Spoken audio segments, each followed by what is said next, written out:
ब्लाऊजला लागणारे सगळं साहित्य संपलं होतं माझ्याकडचं, दोऱ्यापासून ते लेसपर्यंत. तर ते सगळं घेऊन आले मी. आज काय काय घेऊन आले दाखवतेच तुम्हाला, व्हिडिओ पूर्ण बघा. त्याच्या अगोदर सकाळ सकाळी ब्लाऊज शिवायला बसली होती मी. आणि ह्या 8 दिवसामध्ये मी ब्लाऊज शिवण्यातच बिझी आहे, त्यामुळे माझं ब्लाऊजसुद्धा वेळेवर येत नाही, थोडे दिवस होईल असं. आणि हे ब्लाऊज ना कटिंग करून पूर्ण करायला 1 तासाभरामध्ये मी शिवून ते तयार केलं. आणि स्लीव्जला फक्त त्याला काट होतं, त्यामुळे थोडंसं काट राहिलं होतं, तर ते बॅकला लावून सिंपलमध्ये मी डिझाईन केलं होतं. त्यानंतर पटकन आम्ही ना असं पॅक होऊन निघालो सांगलीत, कारण ऊन एवढं आहे की बाहेर जायलाच नको वाटतं.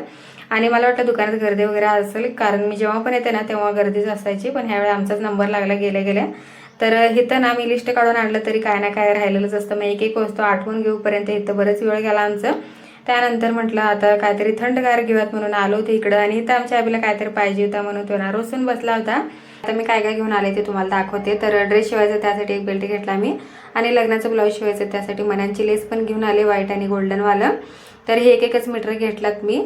आणि काही दोऱ्याची कलर आहे म्हणजे गुंड्या आहेत, तर ते मेजकेच सारखंच सपतात म्हणून ते ना मोठाच गुंडा घेऊन आलात मी.